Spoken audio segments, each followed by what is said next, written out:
We begin this morning with singer Maurice Gibb, who died during the night in Miami.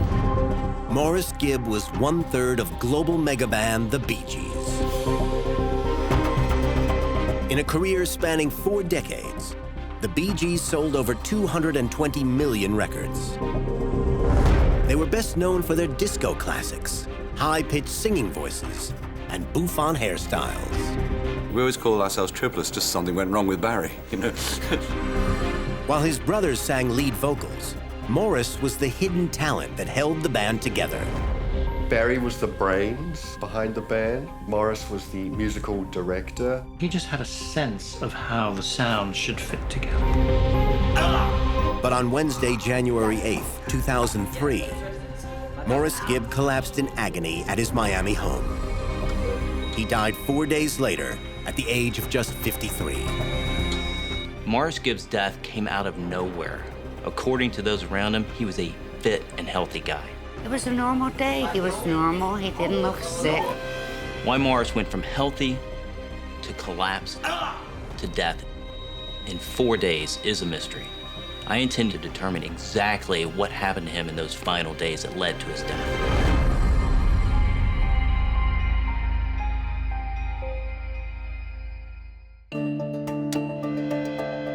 Dr. Michael Hunter is a world-renowned forensic pathologist. He's performed over 4,000 autopsies to investigate and reveal the cause of death. Today, he's the chief medical examiner in one of America's biggest cities.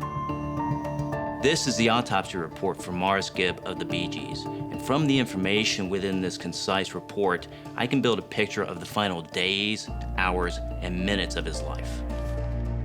I hope to determine why 1/3 of the world's most famous pop trio died suddenly and unexpectedly in the hospital. December 22nd, 2002. 3 weeks before his death, Maurice celebrates his 53rd birthday with his 2 children, Samantha and Adam, and his wife Yvonne at one of their homes in Miami. Right before he died, Maurice seemed to be in the semi-retired pop star lifestyle. He spent all his time with his family. In the months prior to his death, the Bee Gees had been taking a break from touring. But Maurice is busy with his music, working on new material. He was jamming and composing with Michael Jackson. He had composed a couple of string pieces. He was working on a couple of film soundtracks. He seemed to be living a really happy, contented life. The autopsy report tells me that Maurice was 5'8" and 149 pounds. That's a body mass index of 22.6, a very healthy weight. Maurice's trim physique is partly due to his passion for paintball, a hobby he'd taken up in later life. Maurice fell into paintball and he called it the most rock and roll thing he ever found. And he opened a paintball store in North Miami called Commander Moe's Paintball Shop. He sponsored a paintball team. Maurice loved him some paintball. To all appearances, he seems to be in good shape for his age. Maurice just seemed to be the pinnacle of health. He was one of the ones that would see out and about, you know, very energetic, very active person. Dr. Hunter is examining Gibb's autopsy report to investigate the cause of death. The first thing I noticed is a fresh 12-inch surgical wound running up his torso. From its position on the abdomen, I can see that it was a result of major surgery on Maurice's digestive system. And from its freshness, it seems to be a very recent procedure. Dr. Hunter has found another clue in the report, which also points to recent surgery. I noticed that Gibb's vocal cords are swollen, and this is due to intubation, placing tubes in his throat to help him breathe. Intubation is used in medical emergencies when someone's unconscious and has difficulty breathing. It's clear from the report that Maurice had undergone emergency surgery on his digestive system prior to his death. I want to know what role surgery played in the events which led up to Maurice Gibb's death. In the aftermath of Maurice's death, the world was asking the same question. Dr. Hunter believes the answer to this mystery lies buried in Gibb's autopsy report. My investigation has to focus on why Maurice Gibb had this medical emergency and why, in spite of his surgical intervention, he died. Born in 1949 and brought up in a deprived part of northern England, twins Maurice and Robin Gibb started performing from a young age with their older brother, Barry. The Bee Gees grew up in absolute gutter poverty. They had nothing. And the boys began to sing on street corners. Maurice never really had a childhood. And this affected all the Bee Gees, but it seemed to have affected Maurice particularly. In 1958, when Maurice was just 9 years old, the Gibb family emigrated to Australia. Along with Barry and Robin, there was older sister Leslie and baby brother Andy, who later also had success as a singer. To earn pocket money, the brothers formed a band, entertaining crowds at car races. They would sing on the back of a truck, and people would throw money at them. It was kind of like upmarket busking, I suppose. Before long, they were discovered, their close-knit harmonies and confidence apparent even on early TV appearances.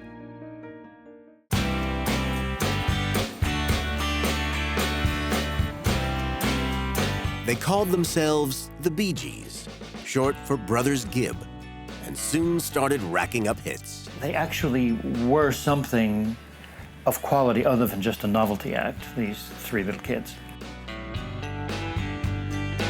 With Barry and Robin alternating on lead vocals and Maurice providing instrumentals, from the late 60s, their career took off worldwide.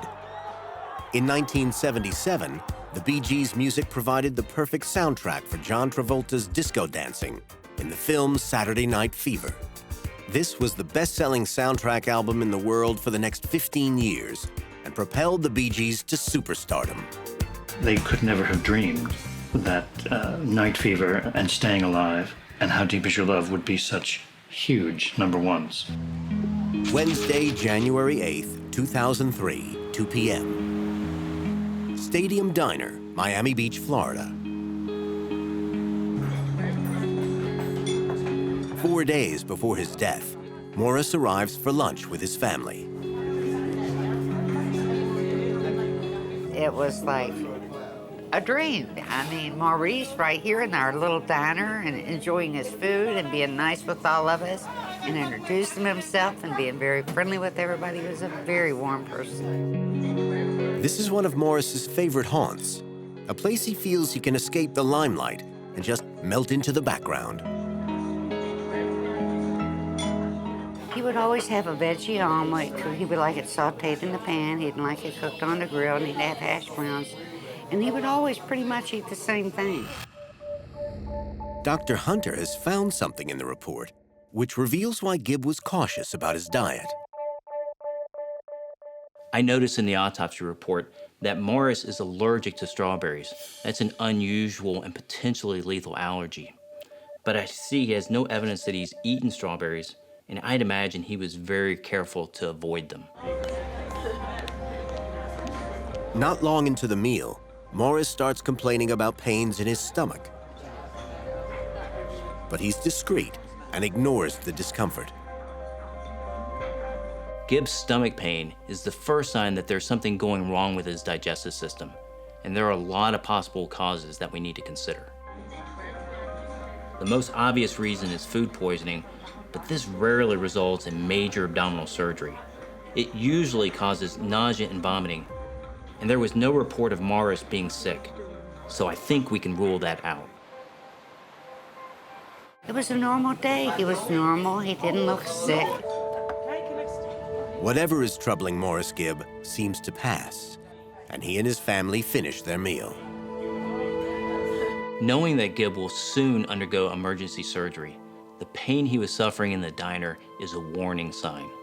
Underneath the surface, there's something going catastrophically wrong. But at this stage, Maurice was feeling only mild discomfort. He had no clue what lay ahead. Wednesday, January 8th, 2003, 5:30 p.m.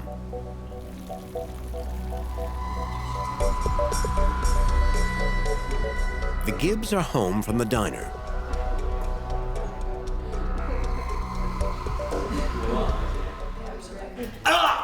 Dad. Morris suddenly collapses in excruciating abdominal pain. His son Adam calls 911.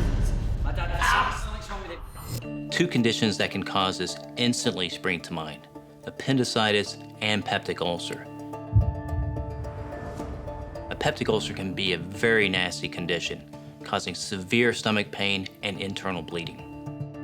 And Dr. Hunter believes he's found a probable cause in Maurice Gibb's lifestyle. Smoking can be a key factor in developing stomach ulcers. Reportedly, Maurice Gibb was a heavy smoker, a habit he started as a young man. When we were traveling to London, you couldn't smoke on the plane, and Matt Bonelli, the bass player at the time, and Morris raced off of the plane to grab their smoke. Gibb's lifetime of smoking appears to have had a significant effect on the health of his heart. I can see from the autopsy that Morris also had atherosclerosis. This is a potentially serious heart condition where his arteries are clogged by plaque. And his smoking is a major risk factor for this. As a heavy smoker, Morris was also at high risk of developing a stomach ulcer. But do Morris's sudden pains match the symptoms? Stomach ulcers tend to come on very gradually and are unlikely to cause sudden abdominal pain. Appendicitis is the much more likely cause. And appendicitis is a painful inflammation of the appendix, a pouch connected to the large intestine. The inflammation can build over several hours.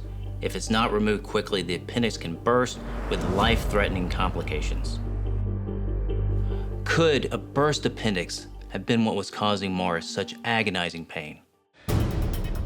Soon after Morris's son calls 911, the emergency services arrive, and he's rushed to Mount Sinai Medical Center, Miami Beach.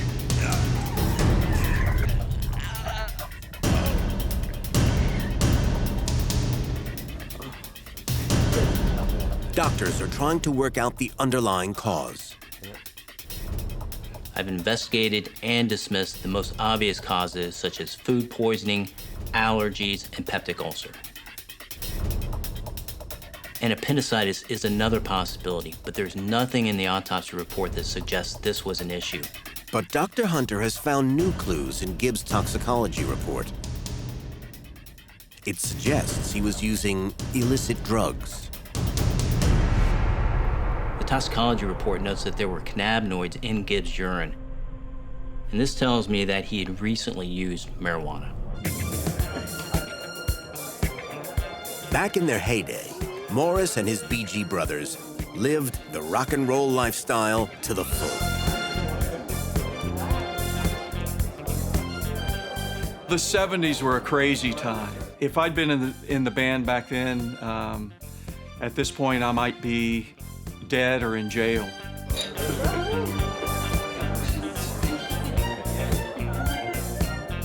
But when the Bee Gees were topping the charts in the 70s, drugs were very much part of the scene. All bands have squeaky clean images, and then you go behind the hotel room door and you find out there's a whole bacchanal going on. Sex, drugs, and rock and roll. Reportedly, the Bee Gees were no exception. But could smoking pot have contributed to Morris's death? I've never come across a case in which I've considered cannabis being the direct cause of someone's death. There are traces of cannabis in his urine, and I think that suggests that he's an occasional user.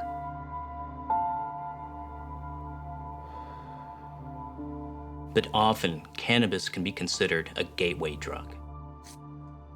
Is it possible Morris used more dangerous drugs during the band's heyday? Cocaine was introduced to wide popular use in the early 70s. And people overdid it.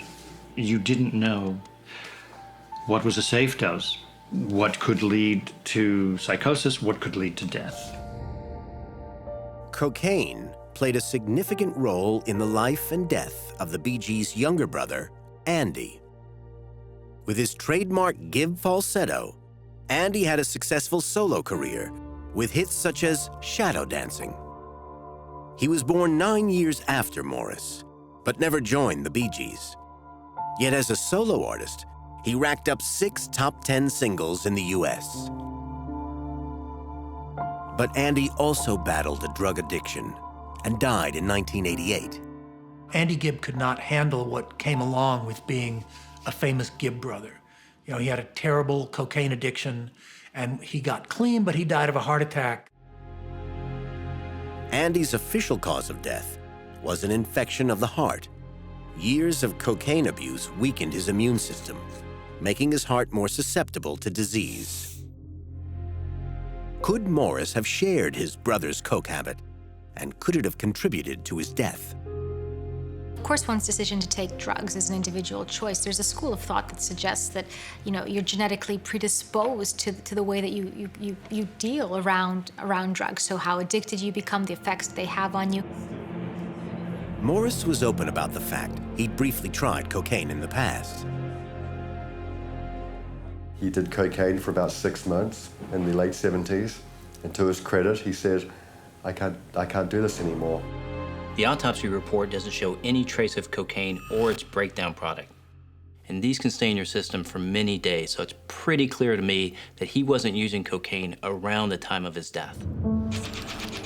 Early evening, Wednesday, January 8th, 2003. Mount Sinai Hospital, Miami. 4 days before his death. Unsure about the cause of Maurice's chronic abdominal pain, the doctors keep him in overnight for observation. He's given morphine as pain relief, and exploratory surgery is planned for the following morning.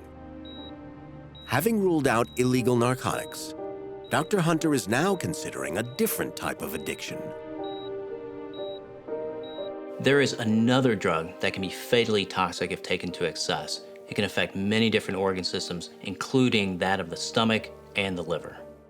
And it's a drug that Maurice was known to have enjoyed: alcohol. Maurice was fresh to fame when he had his first taste of alcohol. It was none other than his hero John Lennon, who reportedly offered 17-year-old Gibb his first serious drink. John Lennon offered him a scotch and soda. And Maurice said, if John Lennon had offered me cyanide, I would have drunk it. He said that 5 months before, he was reading fan magazines, and now he was in a club with John Lennon and Keith Moon. Now famous enough to hang out with his idols, this brief encounter with Lennon in 1967 kick-started Maurice's lifelong love affair with the bottle. Maurice was the raver, he was the nightclub guy, he was the guy who was living the Saturday night fever existence. They were just kids who suddenly had all this money. And so it made Maurice a little insane, as I think it would do to any 18-year-old who suddenly had $20 million in his pocket. In 1969, Maurice married pop singer Lulu, but the couple separated after 4 years of marriage. Alcohol was the reason the marriage broke down. They fought all the time, they were apart for long periods, and Lulu ended the marriage because she just couldn't get Maurice to stop drinking. Maurice's battle with the bottle escalated throughout the late 60s and 70s as the band went from hit to hit. Must have been huge pressures on the Bee Gees, huge pressure to deliver the next hit single. It's a constant barrage. This is a great song, but where's the next one coming from? And all the while, there were growing tensions between the brothers. Barry was the alpha in this group, and Robin resisted him strenuously, and all the tension in the band sprang from that. Maurice had the tragedy of having forced upon him the role of the enabling middle brother. I mean, who wants to hang out with their brothers all day anyway? But to be in a band, touring around the world, recording 24/7. Arguments over the direction the band was taking flared up easily, often resulting in one of the trio walking out. One particularly bad fight resulted in Robin leaving the band for a year. I think the dynamic in the band stressed Maurice and Robin tremendously, and I think Maurice turned to alcohol as a way of suppressing whatever tensions and anger it rose in him. Soon, Maurice's addiction to alcohol was starting to become obvious to those around him. People often talk about, what makes one an alcoholic, or, when does drinking become a problem? And I think one of the indicators of that is that when it stops being confined to something social, something in the home, and it begins getting out of control, going into places, into environments where it shouldn't be, like the workplace. He talks of storing 20 bottles in various places in Criterion Studios. He stopped playing in the studios, he stopped contributing to the song arrangements, he just sang harmony. And tellingly, on the tour of all the disco era, Maurice never played bass on stage. Long-term drinking causes fatal liver problems. If Maurice continued to drink heavily throughout his life, then he may have ended up developing a chronic liver problem such as cirrhosis, leading to abdominal pain and possibly even collapse.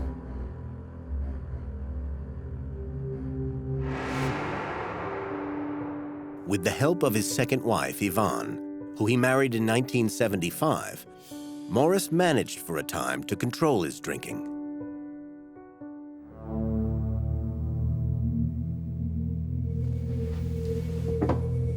But in 1988, 15 years before he died, the death of his younger brother, Andy, sent him spiraling out of control. Maurice upped his drinking to really toxic levels after Andy died, and he entered a state of more or less walking unconsciousness for several years from the amount of alcohol he was drinking. The experience of a bereavement and the feelings of grief and loss are arguably one of the most profound and difficult moments any of us will go through. Now, if you have a history of being depressed or perhaps even of using ways to avoid pain, then it's not surprising that a lot of people find that following grief, that they'll kind of revert back to those old ways. They'll go back into the darkness, revert back into those ways of coping. Had Maurice continued drinking after his younger brother Andy died? And could this have contributed to his own death? October 1991, Miami Beach. Gibb had been on a brandy binge. Morning, ladies. How are you now? What's going on? I'm having breakfast. What do you think I'm doing? What are you doing with that in your hand? Gibb's drinking brought the situation to a head.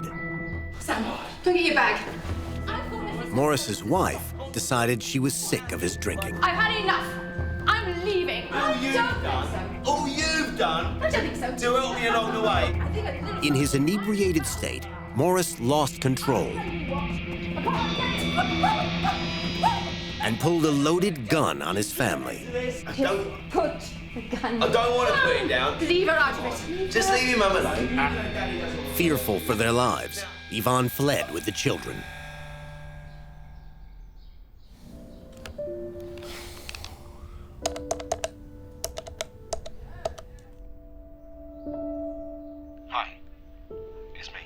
The following day, Maurice was overcome with guilt and begged his family to come home. His wife told him she was not coming back until he did something about his alcoholism, and Maurice went into rehab the next day.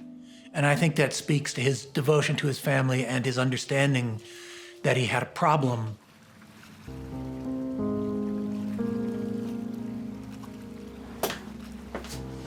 You're right. Sure. To ensure that Maurice never threatened his family again, he asked his daughter Samantha to throw away his gun. Just throw it away. Just get rid of it.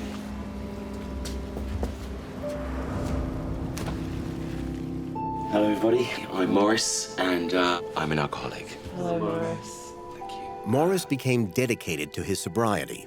He revealed in an interview that he gave the following year he was now attending AA meetings. Was the crippling pain causing Maurice to collapse before his death in 2003 brought about by a relapse? Dr. Hunter is searching for telltale signs of alcoholism in Maurice's autopsy report.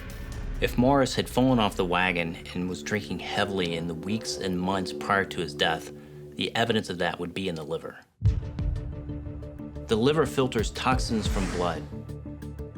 With prolonged alcohol misuse, it loses some of its ability to break down fats, which can build up over time. A fatty liver is a sign that someone has a current drinking problem. I can see from Gibb's autopsy that his liver is of normal weight and there's no evidence of fatty liver disease. At the time that he died, he was sober.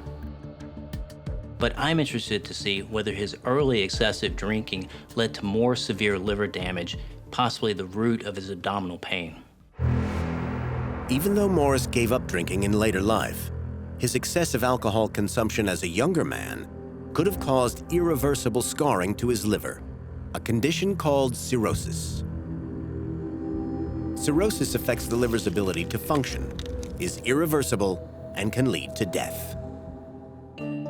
But surprisingly, when Maurice died, his liver appears normal. Despite his years of alcohol use, Gibbs's autopsy shows that his liver had absolutely no signs of cirrhosis or any other serious problem. It's described as smooth and uniform throughout. It would seem that, true to his word, Maurice had given up alcohol and remarkably done his body no real damage. Wednesday, January 8th, 2003. Evening, Mount Sinai Hospital, Miami. On the VIP ward, Maurice's doctors start to consider the root of his pain might be something more obscure. He's kept in overnight while they manage his pain and plan exploratory surgery.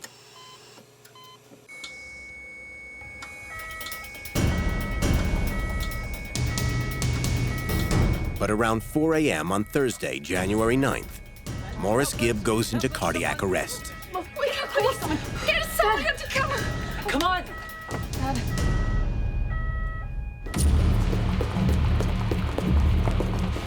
Okay, stand back. The resuscitation team rush to Maurice's aid. Okay. Shock. Stand back. Shock. Powerful shocks from a defibrillator manage to restart his heart. But Gibb's life still hangs in the balance. He's rushed straight into the operating room. His condition markedly worsened and required immediate medical intervention. I'd first be looking for something like a catastrophic hemorrhage or an issue with his intestine. Gibb now undergoes exploratory surgery. His doctors decide to look at his intestine for some kind of blockage. Intestinal blockages can be caused by many different factors, often a complication of Crohn's or bowel cancer. But in all cases, this condition is potentially life-threatening. In the operating room, the surgeons discover Maurice does have an intestinal blockage, but it's an extremely unusual type. He's found to have a malrotated small intestine. This is a condition which Maurice would have had since birth. As the baby develops in the womb, the small intestine develops outside of the body at the base of the umbilical cord. The small intestine then performs a complex rotation to position itself correctly back into the body. If something goes wrong during this process, then the small intestine will move into an abnormal location, and this is known as malrotation. Undiagnosed, malrotated intestine can twist, and that can cause intense pain. Malrotation is normally corrected in infancy. The chances that an adult finds that they still have this is 1 in a million. Undiagnosed malrotation can be incredibly dangerous. The intestine can twist at any time, choking off blood flow to the bowel. Most people have no idea that they have it until it puts their health in grave jeopardy. Maurice's pain at the diner and eventual collapse at home occurred when, without warning, his intestines started to twist. Come on. His gut was effectively strangling itself, cutting off the blood supply to part of his intestine and starving it of oxygen. The twisting can happen extremely fast over a course of an hour or so. When it does, there's a short window in which to operate before the intestine starts to die. The affected part of the intestine must be removed quickly, or it will result in death. Maurice's doctors need to act fast.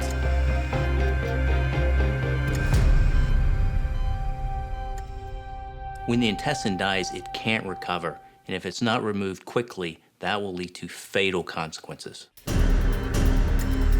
The surgeons act fast, removing the affected parts of Gibb's small intestine.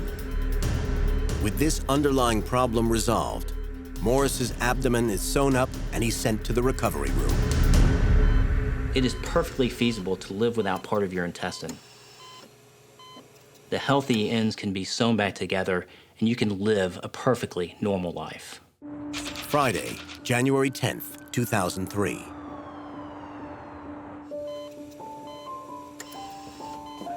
Older brother Barry Gibb joins the family. Maurice is in a coma, but he's showing signs of recovery.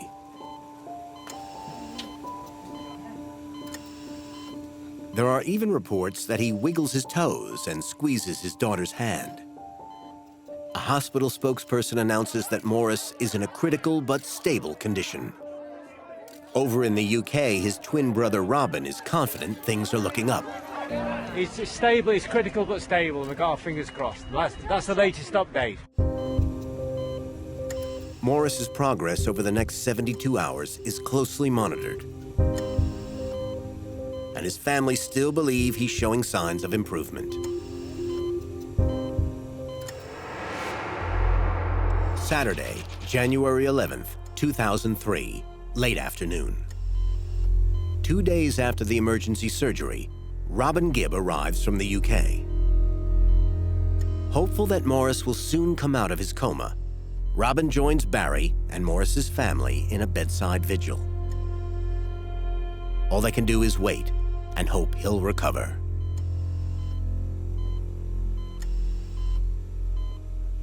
But by early evening, there are concerns that Maurice's vital signs are weakening.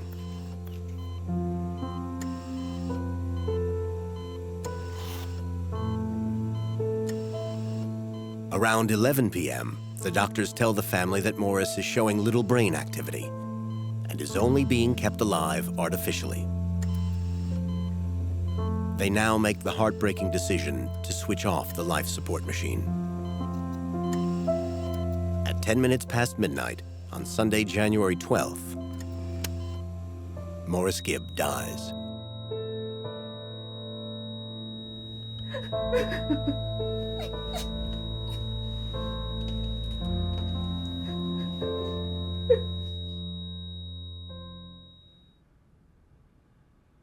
Musicians, friends and fans have been lining up to pay tribute to the Bee Gee Maurice Gibb, who died in hospital today.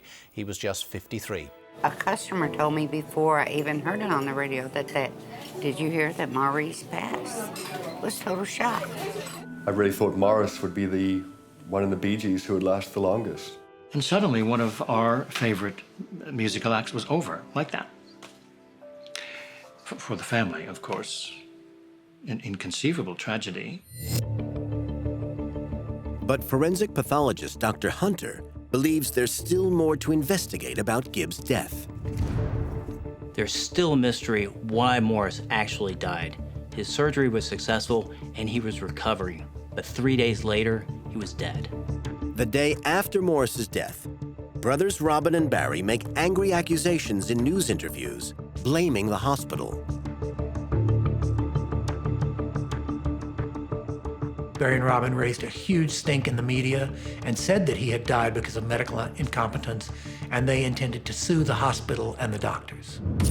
When Maurice went into cardiac arrest 3 days before his death, he was shocked back to life by the hospital resuscitation team. But questions arise of a possible delay. Robin claimed there was no defibrillator unit on the VIP ward that Maurice was on. He alleged it took 10 minutes for one to be brought to him, at which point Maurice would have suffered irreversible brain damage. Dr. Hunter is re-examining Gibb's autopsy report to find evidence of a possible delay. During a cardiac arrest, the heart stops pumping blood around the body. As a result, the brain is deprived of oxygen, causing the death of brain cells. If defibrillation does not happen quickly, with every second that passes, it's going to worsen brain damage. And as this continues, the chances of survival drop. I see here, the autopsy shows evidence of anoxia. That is a lack of oxygen to the organs, particularly the brain. Could this anoxia confirm there was a delay in resuscitation?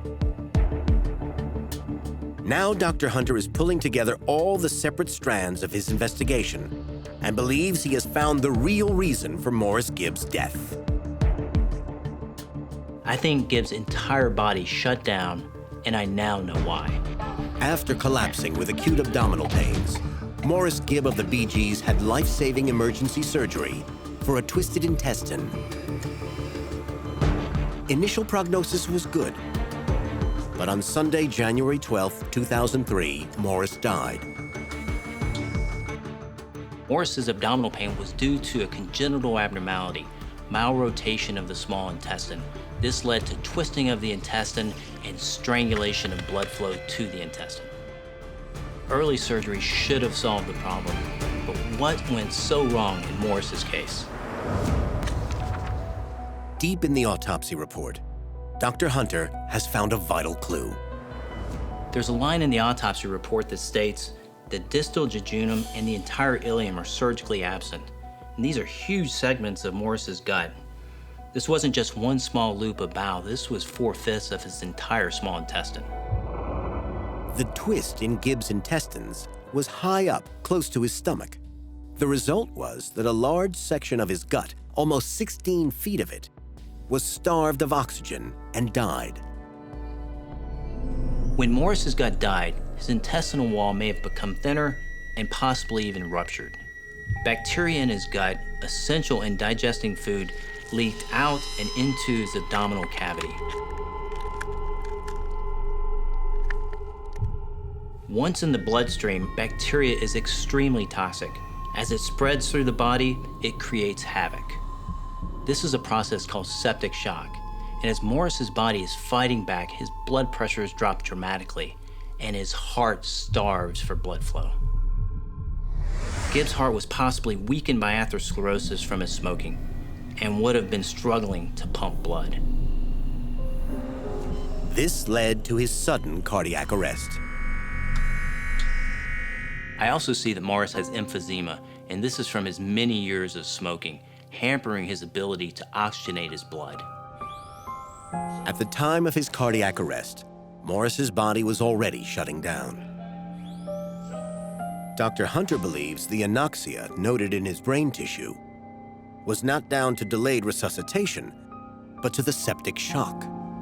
With reduced oxygenation in the blood, his heart goes into cardiac arrest, and this decreased oxygen flow to the brain, he lapses into a coma. After his cardiac arrest, the doctors got Maurice into the surgery as soon as they realized his body was going into septic shock, but by then it was too late. He had an incredibly rare condition that they were unable to diagnose until its final stages. Just a few days after claiming Maurice's death was due to hospital negligence, Barry and Robin dropped the allegations. There was no medical malpractice, and they did everything they could, and what happened to Maurice was perfectly typical of his conditions. And Barry and Robin retracted their anger, their threats of lawsuits very, very quickly after that. For his whole life, Maurice Gibb had been a ticking time bomb. Sadly, his diagnosis came too late. But even if Maurice had survived surgery, his life would have been very difficult. With so little of his gut left, he would have problems digesting food and absorbing nutrients. This would have led to malnutrition, liver disease, and likely a premature death. But the discovery of Maurice's condition was later to help his twin brother, Robin. In 2010, Robin Gibb was admitted to a hospital in the UK with similar abdominal pains. He was also found to be suffering from a malrotated intestine, which was starting to twist. Being a twin with malrotation does not necessarily mean that the other twin will have this abnormality, but it is thought to be somewhat genetic, so Robin could have an increased risk for this condition. Because of Maurice's earlier diagnosis, Robin's doctors knew what to look for, and he was treated just in the nick of time. Following surgery, Robin Gibb made a full recovery. But he later died from an unrelated colon cancer in 2012. Now Barry is the only surviving Gibb brother. I can't believe that I'm the eldest and I'm still here, so it's all a bit shocking, but there you go. On January 15th, 2003, 200 family members and friends turned out to remember Maurice Gibb at a private funeral ceremony held in Miami Beach. Well, it was a sad affair, but at the same time, there were a lot of funny stories, enlightening stories. I think of Maurice as being a good human being. Emphasis on the human. A liked person who happened to have a supreme musical gift and two brothers with whom he could express that musical gift. Maurice was the glue of the Bee Gees, and few people remember him as such.